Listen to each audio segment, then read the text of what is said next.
Bonjour à tous. Donc après ce moment toujours qui, comment dire, il y a Zazen Shikantaza, Zazen notre retour, si je peux dire, on va en parler avec l'illumination, notre retour à la réalité telle qu'elle est. Et puis il y a ce moment auprès des Bouddhas, des Bodhisattvas, des patriarches, des matriarches, qui nous remet un petit peu dans le monde humain, ce monde du cœur, ce monde de la gratitude, ce monde de la foi, de la confiance. Et je pense que les deux sont importants puisque nous vivons dans les deux. Et nous allons en parler pour terminer ce texte sur l'illumination, donc de Johann Sutherland Roshi. Donc un seul mot, Bodhi. Un seul mot en pali, en sanskrit, et deux traductions dans les langues européennes, occidentales, illumination et éveil. On va voir que dans les langues, dans le chinois, lorsque ce concept de Bodhi est arrivé en Chine, petit à petit, il s'est construit beaucoup de traductions. Et je trouve que c'est intéressant parce que, comme si chaque mot, enfin, ce ne sont pas des mots justement, chaque signe, ce qui rend complètement différent l'approche, puisqu'on peut mettre deux signes ensemble, et quand on met deux signes ensemble, on a un nouveau sens. Donc, chaque signe chinois va montrer comme une facette de cette illumination ou de cet éveil. Et en parcourant les signes, je vais le proposer par un enregistrement dans les jours à venir. En parcourant les signes, nous avons une meilleure idée et surtout, il y a des choses qui vont nous parler davantage. Voilà, il y a des côtés qui vont nous parler davantage. C'est comme illumination et éveil. C'est pareil et pourtant, pour nous, il me semble que nous avons des ressentis différents en face de ces mots. Donc, illumination, c'est souvent ressenti comme quelque chose d'assez impressionnant. Hein, voilà, il y a l'illumination et puis pouf, ça tombe comme ça, tout d'un coup, et tout d'un coup, pas, c'est l'illumination. C'est pas ça, hein, on l'a vu la semaine dernière, c'est pas ça. Mais il y a l'éveil qui est plutôt vu comme un processus, quelque chose qui n'est jamais acquis. Et d'ailleurs, on va trouver ça dans Maître Dogen, puisque Maître Dogen dit toujours l'éveil, c'est la pratique c'est l'éveil, pas d'éveil sans la pratique. Donc l'éveil est sans doute plus proche de notre compréhension, d'une voie, d'un chemin, d'un processus sans début, sans fin. Mais je pense que ce serait une erreur de différencier ainsi les deux mots, comme si l'illumination c'était « Ah, vous savez, avec la petite ampoule là, qui s'allume au-dessus de la tête, comme dans les bandes dessinées. » Mais cette illumination, elle est ni soudaine, ni acquise, parce que cette illumination, on l'a vu dans les textes précédents, en fait, elle est déjà toujours là. C'est notre cœur-esprit véritable, et on a dit, l'illumination, c'est comme enlever quelque chose, que dans le voir, il n'y ait plus que le voir. Mais l'éveil, c'est comme réaliser quelque chose, c'est comme sortir d'un rêve, tout d'un coup, ah, on voit, on entend ce qu'il y a, seulement le voir et seulement l'entendre. Il y a une ou deux personnes, puisqu'on en a parlé dans la Sangha ces temps-ci, il y a une ou deux personnes qui m'ont raconté des expériences d'éveil comme ça, un petit peu comme les 5 petites illuminations que j'avais enregistrées, et où tout d'un coup, elles avaient entendu l'oiseau chanter, elles avaient entendu. Et moi, j'ai vu à la demeure sans limite, quand les personnes sortent de la première méditation, celle de l'aube, et quand voilà, quand elles se retrouvent dehors l'été, que tout est illuminé, que tout est pur, que tout est clair, je le vois dans leur corps même qu'elles sont en train de voir et de voir comme si c'est l'effet que ça fait vraiment, hein, comme si on n'avait jamais vu jusqu'à présent, et on entend comme si on n'avait jamais entendu. Mais c'est pas forcément une chose poétique. Ça ne veut pas dire que c'est seulement pour un petit oiseau ou pour une fleur. Vous pouvez voir tout d'un coup, voir comme si vous n'aviez jamais vu un canne de coca oublié sur le trottoir, par exemple. Il ne faut pas penser que tout est poétique. Balayer avec un balai de bambou et heurter une pierre, ça nous semble poétique parce que c'est dans un autre monde, mais c'est comme si vous passiez l'aspirateur. Vous passez l'aspirateur et tout d'un coup, ah, vous entendez l'aspirateur. Voilà. Il faut pas le lier non plus. S'il est vrai que la nature, c'est quelque chose qui nous éveille, mais cet éveil, il est partout, présent à chaque moment. Cet éveil, c'est nous. Il est présent à chaque moment dans notre vie quotidienne. Donc, s'éveiller à une réalité qui est à la fois notre réalité et la réalité du monde. Si l'éveil ou l'illumination, c'est voir la réalité telle. Une fois qu'on a enlevé toutes nos projections, nos attentes, nos habitudes mentales, etc., etc., si c'est seulement le voir ou l'entendre, alors ça ne peut pas être personnel. Parce que ce qui est personnel, justement, ce sont toutes les projections que nous mettons sur cette réalité. Par contre, et ça, Johann Sutherland Roshi le dit bien dans son texte, ce qui est personnel, c'est comment nous allons exprimer ensuite dans notre vie cette réalité, comment nous allons la mettre en œuvre, et ceci est différent pour chacun et chacune d'entre nous. Donc, l'éveil, ça va être à la fois la chose la moins personnelle possible, puisque c'est cette réalité qui a toujours déjà été là, et en même temps, ça va être la chose la plus personnelle de notre vie, non seulement par les changements que ça va impliquer pour chacun, chacune dans sa vie, mais parce que nous allons avoir chacun, chacune notre façon personnelle d'exprimer, de partager cet éveil, et ça peut être en effet d'offrir une tasse de thé. Alors voilà, on retombe un peu dans les choses, c'est ça, je me méfie un petit peu des choses trop poétiques. Ok, donc ça peut être d'offrir une assiette de frites ou une tasse de thé, et puis ça peut être simplement d'écouter un oiseau ou d'écouter l'autre, et surtout aider l'autre. Parce que le Chan et puis le Zen nous disent que l'éveil est le cœur-esprit avec deux portes. Une porte qui va vers l'espace, c'est Prajna, et une porte qui va vers Karuna, c'est la compassion. Donc, cet éveil qui est à la fois transpersonnel et intimement personnel va combler cette séparation imaginaire d'avec les autres, d'avec le monde, et va ouvrir notre cœur à la compassion totale. Donc, cet éveil, notre visage originel, la plus grande réalisation de notre vie, je l'ai dit, c'est quelque chose qui rentre dans notre quotidien. Ce n'est pas, et ça c'est vraiment important parce que c'est une compréhension fausse qu'on va avoir souvent, ce n'est pas une échappatoire du quotidien. Le Bouddha est allé s'asseoir sous l'arbre et puis ensuite il s'est levé et il est reparti et il a marché pendant 50 ans avec son bol et en parlant à des milliers de personnes.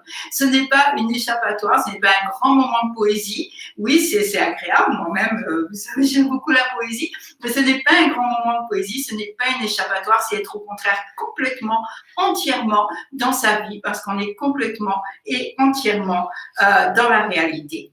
Et Johann Sutherland Roshi termine son texte ainsi, par cette conclusion: l'éveil ne permet pas d'échapper aux conditions inhérentes à la vie humaine, mais il transforme radicalement la façon dont nous les vivons. Donc, voici le texte de Johann Sutherland Roshi. Je l'ai beaucoup coupé parce que je ne peux pas lire très longtemps, c'est pas trop facile ni pour moi ni pour vous. Et je vais le mettre en entier par contre dans le blog de Nous asseoir ensemble.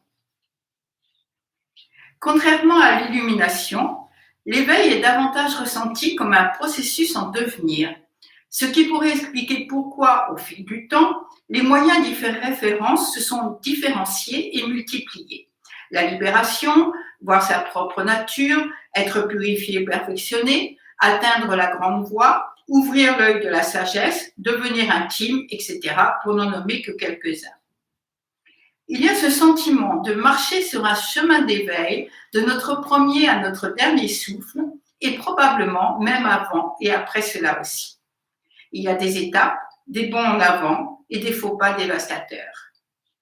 Alors que nous nous éveillons tous à la même chose, comment nous nous éveillons et comment nous exprimons cet éveil dans nos vies est une aventure personnelle qui donne au monde sa texture et sa richesse.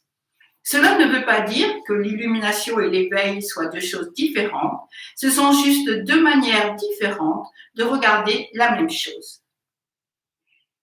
La poète Anna Akhmatova parle de la vague qui se lève en nous pour répondre à la grande vague du destin qui s'avance vers nous.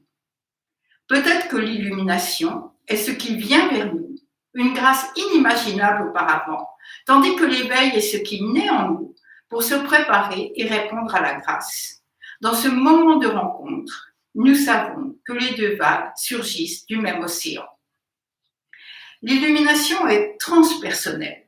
Pour les Occidentaux en particulier, il est important de garder en mémoire que l'éveil n'a rien à voir avec les projets de développement personnel auxquels nous sommes habitués. Il ne s'agit pas d'être une meilleure personne, mais de découvrir notre vrai moi, ce qui est complètement différent. Sur la nature de l'éveil, avoir une révélation éclairante n'est pas la même chose que d'être illuminé. Nous devons laisser l'illumination nous colorer et nous imprégner au milieu même de notre vie quotidienne. Nous devons laisser la vie nous enseigner comment incarner la révélation. Tenter de décrire tout cela révèle de l'impossible, ce qui explique pourquoi les personnes ont toujours écrit des poèmes, réalisé des peintures et offert des tasses de thé comme autant d'invitations à voir le visage originel de quelque chose avant que nos jugements et nos opinions ne se mettent en branle. Les Chinois ont une image pour décrire comment la révélation de l'illumination est indissociable des choses de cette terre, un cœur-esprit avec deux portes. La première porte s'ouvre sur l'espace, tandis que la seconde s'ouvre vers un engagement compassionné à l'égard du monde. Nous franchissons la deuxième porte quand nous consacrons nos vies aux autres.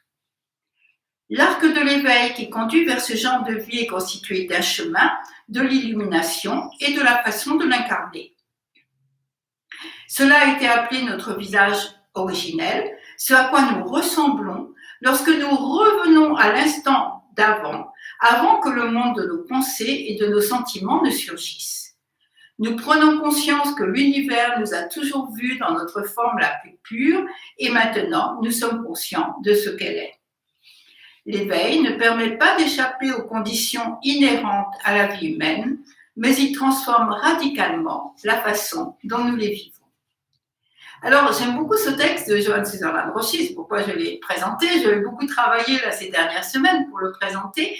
Et c'est un texte très poétique. Voilà. Alors, pour moi, c'est assez facile. Je pense qu'on entre dedans facilement. C'est un texte avec beaucoup d'espace, avec beaucoup de poésie. Je suis pas d'accord avec toute sa façon de présenter les choses dans une certaine la vie et nous, et comme si c'était des choses séparées.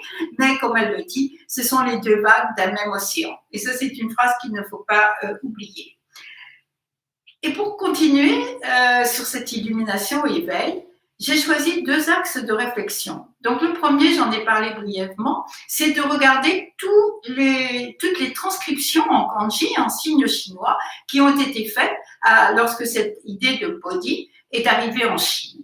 Donc ça, je vais le montrer, mais je vais voir les kanji pour pouvoir vous le montrer et pour que ça fasse sens. Donc ça, c'est le côté des maîtres. Et puis, la semaine dernière, j'ai envoyé à une dizaine des plus anciens de notre sangha un questionnaire. C'est d'abord parce que moi je voulais savoir, je ne sais pas comment les personnes qui travaillent avec moi, qui étudient depuis longtemps, se situent en quelque sorte. Quel est leur rapport à cet éveil-illumination? Peut-être que vous-même, parce que ça les a fait réfléchir, c'est une question que vous vous êtes peut-être posée ou pas posée.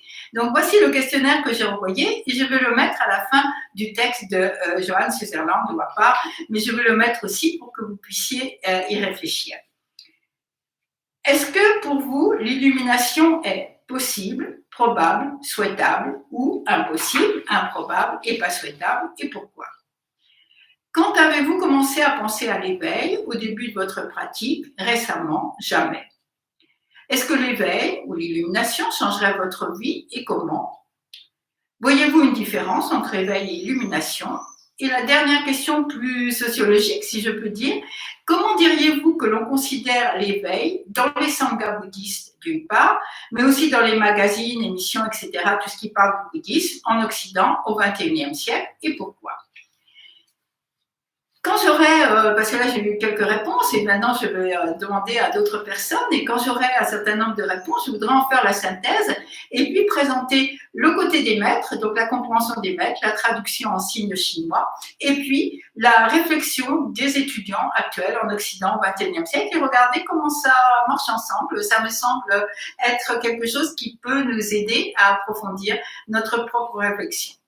Comme on va se retrouver lundi matin, bien sûr, et qu'ensuite c'est la semaine sans caméra, sans YouTube, je ferai probablement l'enregistrement de cette synthèse, de cette rencontre en fait entre deux mondes, le monde chinois d'il y a je ne sais pas combien de siècles, et puis l'Occident au XXIe siècle, avec au centre cette idée de la Bodhi qui est au centre, qui est la promesse des enseignements du Bouddha. Merci beaucoup et bon week-end.